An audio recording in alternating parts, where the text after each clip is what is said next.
अब की बार भाजपा तड़ी पर इंडिया के मंच से उद्धव ठाकरे ने भरी हुंकार। लोकसभा चुनाव से पहले दिल्ली के रामलीला मैदान में इंडिया के गठबंधन की लोकतंत्र बचाओ रैली का आयोजन हो रहा है। इस रैली में महागठबंधन में शामिल सभी दलों के प्रमुख नेताओं ने शिरकत की। इस दौरान सभी नेता एक साथ एक मंच पर नजर आए और देश की आवाम को एकजुटता का संदेश दिया। वहीं महाराष्ट्र के पूर्व सीएम और शिवसेना यूबीटी अध्यक्ष उद्धव ठाकरे ने भी रैली में हिस्सा लिया। इस दौरान उन्होंने बीजेपी पर जमकर निशाना साधा।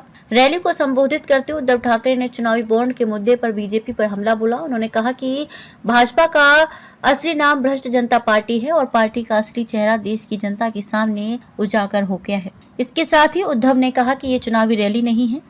उन्होंने सुनीता केजरीवाल और कल्पना सोरेन का जिक्र करते हुए कहा कि दो बहनें हिम्मत के साथ लड़ रही हैं, ऐसे में भाई कैसे पीछे रहेगा। उन्होंने कहा कि सुनीता केजरीवाल और कल्पना सोरेन को चिंता करने की कोई जरूरत नहीं है, क्योंकि पूरा देश उनके साथ खड़ा है। चुनाव प्रचार के लिए नहीं, प्रजातंत्र की रक्षा के लिए आए हैं। उद्धव ने कहा कि यहाँ पर मौजूद लोग चुनाव प्रचार करने के लिए नहीं आए हैं, बल्कि प्रजातंत्र की रक्षा के लिए आए हैं। उन्होंने कहा कि देश तानाशाही की तरफ बढ़ रहा है। बीजेपी पर निशाना साधते हुए उन्होंने कहा कि उन्हें लगता है कि हेमंत सोरेन और अरविंद केजरीवाल को गिरफ्तार कर लिया है तो इससे विपक्ष डर जाएगा, लेकिन ऐसा नहीं है। ठाकरे ने कहा कि हम लोग डरने वाले नहीं हैं। बीजेपी ने देश के लोगों को पहचाना नहीं है। भारत के लोग डरने वाले नहीं बल्कि लड़ने वाले हैं। उद्धव ने दिया नारा, अब की बार भाजपा तड़ी पार। अपने आक्रामक अंदाज में उद्धव ने बीजेपी को मंच से चुनौती भी दी। उन्होंने कहा कि अगर उनमें हिम्मत है तो वो चुनौती देते हैं कि बीजेपी बैनर पर लिख दे कि उसके साथ 3 पार्टियां हैं, ईडी, सीबीआई और आयकर विभाग। उन्होंने आगे कहा कि देश के लिए एक व्यक्ति और एक पार्टी की सरकार खतरनाक हो गई है। इसके साथ ही उद्धव ने बीजेपी के खिलाफ नारा भी लगाया। उन्होंने कहा कि अब की बार भाजपा तड़ी पर, देश में मिलीजुली सरकार लानी होगी। उद्धव ठाकरे ने आगे कहा कि देश में मिलीजुली सरकार लानी होगी, सभी राज्यों का सम्मान करने वाली सरकार लानी होगी, तभी देश बच सकेगा।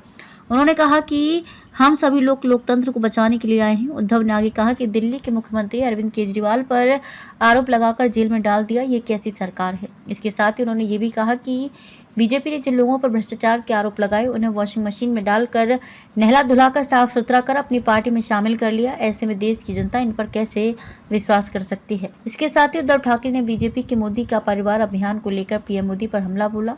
उन्होंने कहा कि पीएम परिवार का मतलब नहीं समझते, क्योंकि किसी को परिवार की जिम्मेदारी लेनी होती है। और इसलिए हम सब दोनों अपनी जो बहनें हैं, कल्पना जी हैं, सुनीता जी हैं, आप चिंता मत करो। सिर्फ हम ही नहीं, पूरा अपना देश, हिंदुस्तान आपके साथ में है। देश में जो स्थिति है मैं दोहराना नहीं चाहूंगा। एक कुछ दिन पहले आशंका थी कि क्या हमारा देश तानाशाही की ओर चल रहा है, लेकिन अब वो आशंका नहीं रही, अब वो सच्चाई है। अगर बीजेपी सरकार को ऐसे लग रहा होगा कि अरविंद जी को अरेस्ट किया, हेमंत जी को अरेस्ट किया तो लोग डर जाएंगे, लेकिन उनको आज तक पता नहीं, उन्होंने अपने देशवासियों को कभी पहचाना नहीं। मेरे भारत का हर कोई डरने वाला नहीं, लड़ने वाला है। और अगर हिम्मत है तो बाकी आपकी सारी एजेंसीज हैं, ईडी, सीबीआई, इनकम टैक्स, जैसे हम इंडिया गठबंधन बनाकर सबके सामने आए हैं, अगर आप में हिम्मत है तो बीजेपी को मैं कहता हूं, चुनौती देता हूं कि बाकी सारी लोगों को छोड़ दो, आप सीधा आपके बैनर पर लगा दो कि बीजेपी के साथ जो 3 साथी पार्टी है वो ईडी, इनकम टैक्स और सीबीआई है। लेकिन अब समय आया है, कितने दिन तक हम उनकी आलोचना करते रहेंगे।